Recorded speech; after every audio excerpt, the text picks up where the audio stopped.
Mas Wowi ini sopo toh Mas? Jadi kalau ditanya siapa Bosman gitu ya, saya adalah emang sengaja mengacurkan bangsa Indonesia. Jadi by all means Malaysia ini memang sedikit nakal. Mas Wowi, apa kabar? Baik, apa kabar Mas? Bosman yang sontoloyo. Ini ngetop banget, tapi mungkin anak-anak muda nih khususnya yang penontonku mungkin pengen kenal sih. Mas Wowi ini sopo toh Mas? Saya itu singa tua yang luka. Kemudian daripada merusak, ya saya menulis. Kebetulan hobi saya adalah menulis dan saya adalah amateur writer kali ya. Amateur writer itu bukan karena komersial, tetapi karena setiap hari saya punya diary. Zaman dulu saya punya diary. Jadi sekarang sejak 2011 diary-nya saya pindahin ke Facebook.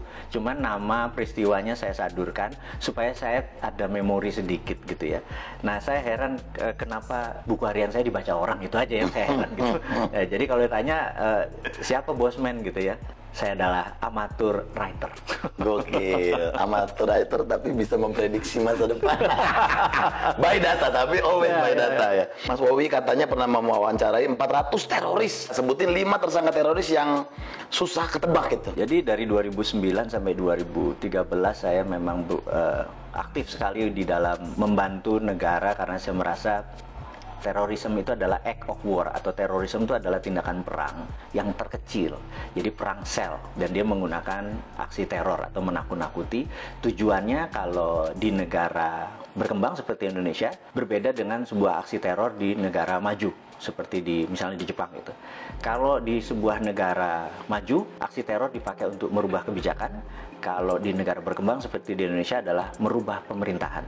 Jadi saya pikir ujung-ujungnya pasti memecah NKRI, dan darah merah kita langsung keluar kalau teroris ini arahnya merubah NKRI gitu ya. Know-how saya adalah bagaimana mengetahui pola pikir mereka kemana, patternnya. Saya interview biasa, mereka bahkan tidak menyadari bahwa itu adalah bagian dari interview.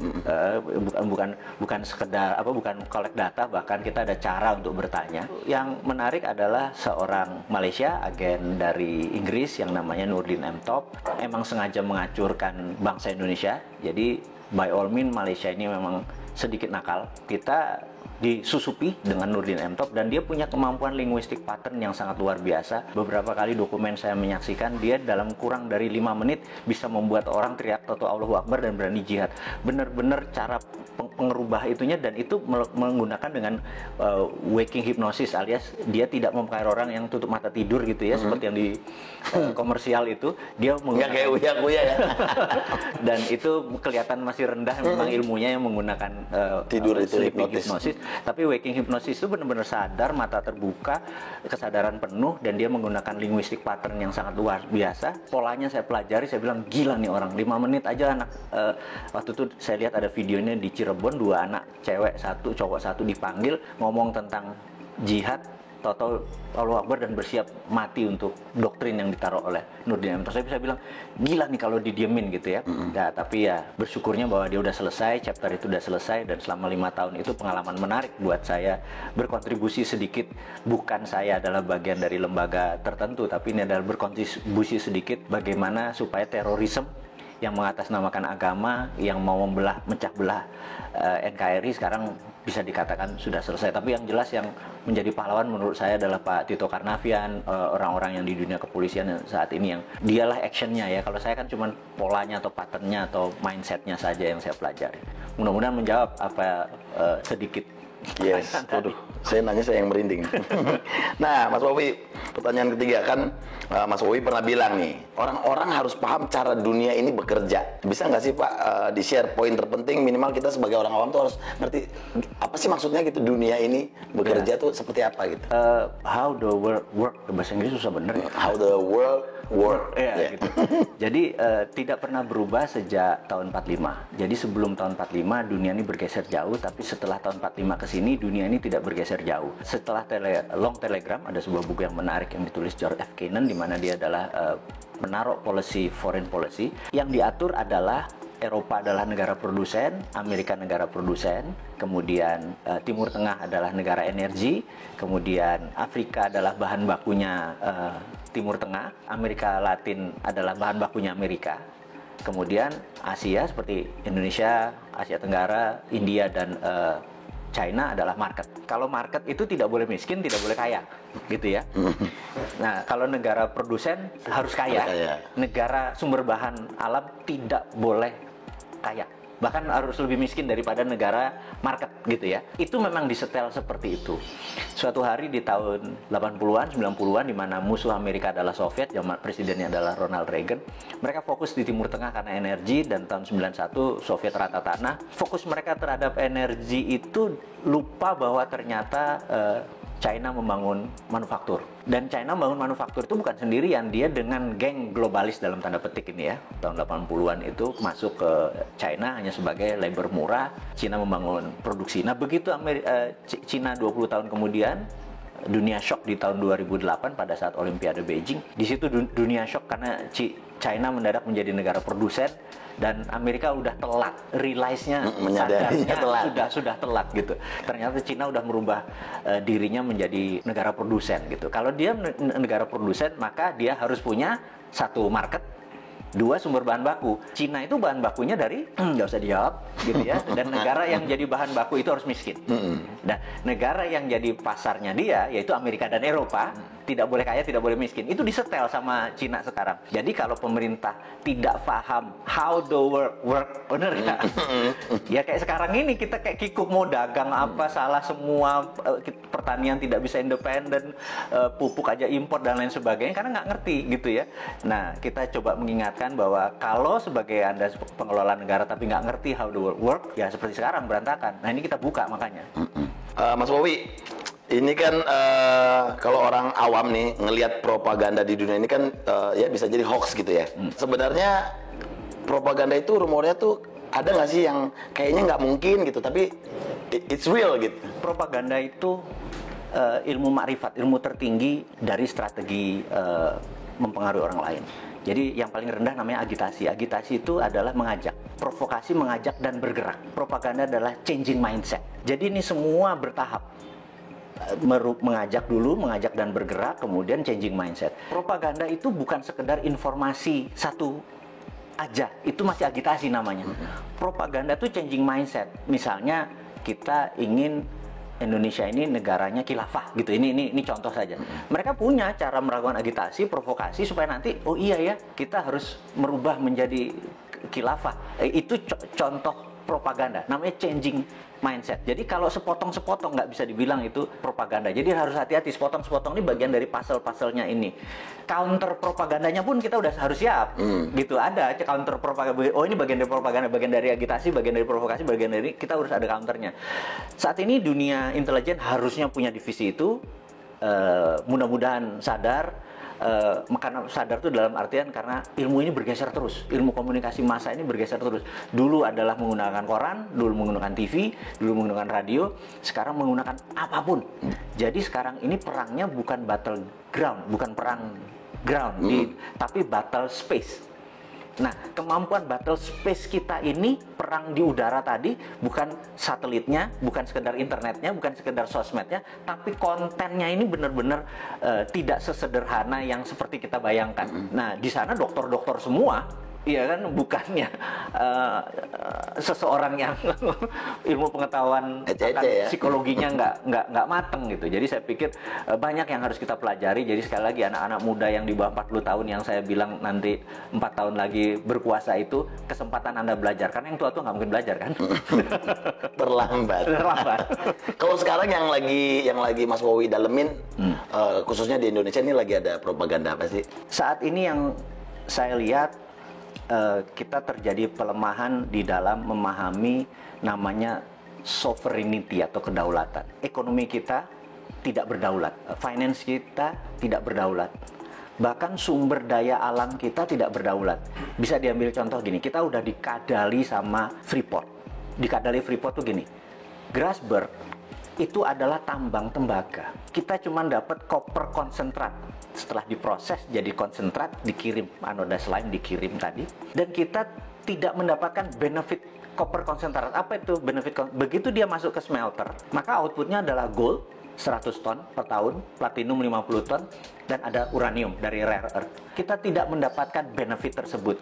Jadi kita cuma dibayar pajaknya hanya koper, tembaga gitu ya. Oke, kebodohan 40 tahun, udahlah biar dulu mbah-mbah yang kita mungkin udah dapat benefit ya wes, kita kan orang Jawa dididik mikul dhuwur mendem jero ya. Ya sudah, kita mikul dhuwur, oke gitu. Tapi kalau sekarang rupanya ada undang-undang yang nikel, jadi nikelnya 25%. Ini lucu, begitu dia tambang, nikelnya 25%, nggak boleh 40. Karena kalau, maksudnya kemurnian nikelnya ya, 25. Yang kita harusnya adalah kemurnian nikelnya 99,9. Tapi kalau 99,9 maka banyak yang dibuang. Dia nggak mau, dia maunya 25% aja. Kenapa? Karena 25% itu ada dua benda yang dia incer. Satu feronya, dua litiumnya. Jadi waktu dibayar, hanya dibayar nikelnya saja. Litiumnya sama feronikelnya sama nikel lateritnya itu gratis. Nah, kemudian isu terakhir adalah tin atau timah yang katanya mau digitukan sama. Tapi sama Cina apa yang dilakukan? Kadar tinnya harus 25% karena di 70% itu masih ada yang namanya thorium, masih ada yang namanya osmium buat laras senjata. Dan kita cuma dibayar tin timahnya doang gitu ya. Nah, kok masih goblok sih gitu ya, cuman kita ngingetin aja gitu. Yang mbok sekarang sudah sekian lama, ya kalau mau dibayar namanya konten dari mineral tadi yang dibayar. Litiumnya berapa, osmiumnya berapa, thoriumnya berapa, rare earth-nya. Jangan cuma dibayar pokoknya dan nilainya paling murah. Jadi koper tuh paling murah, nikel tuh paling murah, timah juga paling murah, stanum ya bahasa kimianya, SN biar pada inget ini. Pasti pada lupa pelajaran SMA dulu ya, SMA dulu kalau fisika tuh saya inget ada hari libur nanti kita rebus kubis Prancis HEL gitu ya, pada lupa kan pasti kan gitu ya. Nah kita sekedar ngingetin bahwa pelajaran itu penting karena biar nggak dibodoh-bodohin. Biar nggak dibodoh-bodohin. Yang kedua adalah kenapa Indonesia tadi yang jadi marketnya Cina tadi. Karena Tuhan itu sudah baik banget sama bangsa Indonesia aja yang terlalu terpesona dengan bangsa lain. Saya selalu berkali-kali cerita, bayangin ini ada bola dari plastik, transparan, kemudian bola itu kita kasih glitter, bola itu diputer. Glitter itu akan ada di lingkaran tadi. Dunia ini yang sudah miliar tahun muter itu mineralnya ada di sabuknya. Karena itu Nusantara dengan hampir sekian panjang wilayah itu menghasilkan seluruh mineral itu. Jadi 130 unsur mineral yang ada di tabel periodik itu ada semua di Indonesia. Dari mulai rare earth, tanah jarang, segala macam. Dan ini adalah hanya ada di Indonesia loh, gitu. Kenapa kita masih terpesona sama bangsa lain? Ini aja digarap. Kalau kita mau berdaulat, kita buat aja namanya metal road gitu atau mineral road gitu ya. Dulu kan ada spice road misalnya gitu, jalan rempah ya, kita jalan mineral karena kita the only country yang punya itu semua di dunia ini. Itu yang membuat generasi nanti ya, yang 4 tahun lagi berkuasa tadi, ambil itunya Jo, gitu ya. Jangan lu pikirin yang tua-tua ini. Iya. Nah, Mas Bobi, coba Mas Bobi, ada nggak konspirasi yang paling serem dan berhasil sepanjang sejarah? Menurut saya adalah diambilnya emas Indonesia sebelum Pak Karno dikudeta, dan itu gerakannya cantik sekali sehingga depository emas kita lepas hampir 1000 ton gitu ya. Cakep sekali skenarionya dan itu bisa dibuktikan one of the best. Nah, ini kita ngomongin yang anget-anget nih. Kemarin nih kayaknya Pak Bos lagi marah-marah sama menterinya nih ya kan. Gimana Mas Bowi menanggapi statement Presiden kemarin yang kayaknya bakal ada reshuffle kabinet nih, gimana nih? Kalau saya lihat tujuannya Pak Presiden adalah mengingatkan, jadi early warning untuk semuanya bergerak. Tapi kalau kapabilitas dan kapasitasnya memang tidak ada, menurut saya dalam 2-3 bulan ke depan benar-benar diganti secara fisik. Saran saya, karena ini bukan biasa saja, ini udah extraordinary, jadi udah bukan extraordinary lagi, udah extraordinary karena economic at war. Di dalam economic at war itu hampir no law, nggak ada hukum. Hukumnya adalah survival of the nation, hukumnya. Jadi gimana bangsa ini supaya survive. Jadi jangan, survive-nya harus cara kayak gini, nah itu lagi normal. Sekarang nggak peduli cara, yang penting bangsa ini survive, intact, utuh, dan cepat. Yang diganti saran saya adalah semuanya. Semuanya bedol desa ya, semuanya bongkar ya. Benar. Nah, kalau menurut Mas Wowi, 5 negara yang punya sistem pemerintahan paling oke. Saat ini menurut saya negara yang paling oke adalah Cina, karena struktur Cina adalah single party, partainya satu, yaitu PKC, Partai Komunis Cina, dan di dunia ada 7 negara yang single party, salah satunya Meksiko. Jadi dengan adanya single party, mereka bisa orang yang menjadi pemimpin itu benar-benar orang yang memang bukan 5 tahunan, memang punya karir dari bawah ke atasnya baik. Jadi bukan komunisnya, sekali lagi ya, yang itunya ya. Jangan salah persepsi ya. Kan? Karena yang single party country. Jadi saya berharap suatu hari Indonesia akan mengadopsi itu, revolusi lagi, bener nggak? Sekarang kebanyakan ya. Sekarang terlalu banyak gitu ya. Karena 2-3 pun akan terus seperti Amerika, tapi seperti Meksiko kita tahu dia single party country. Itu saya usulkan one of the best solusi adalah single party country, di mana mereka mau yang menjadi abdi negara, mau jadi public servant, memang berkarir dari bawah gitu ya. Dan jadi antara country dengan party atau partai menjadi satu. Itu tadi baru Cina tuh. Ya pokoknya yang single party country ya. Kita googling bareng-bareng. Iya. Nah itu, makanya jangan apa-apa lengkap. Nah, ya benar. Teman-teman biar belajar ke Wikipedia, bener nggak? Bener. Nah, pertanyaan terakhir. 5 figur paling cocok sebagai pemimpin Indonesia versi Mas Wowi. Jadi satu yang di 2024 saya harapkan adalah satu muda.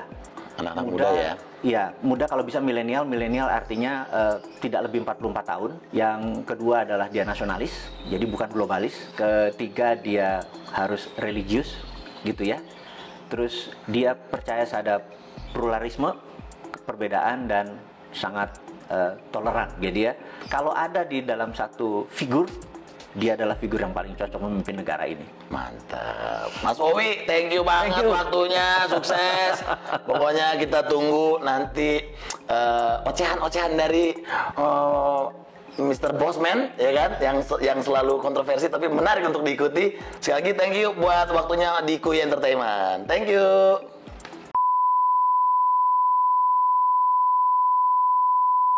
Kuy, jangan lupa share, komen, like, pokoknya share, pokoknya harus nonton. Gantian, ngomongnya gantian, gue kapan? Ya udah deh, lu pencet subscribe. Gue mencet nih. Iya. Subscribe. Kuy. Mantap.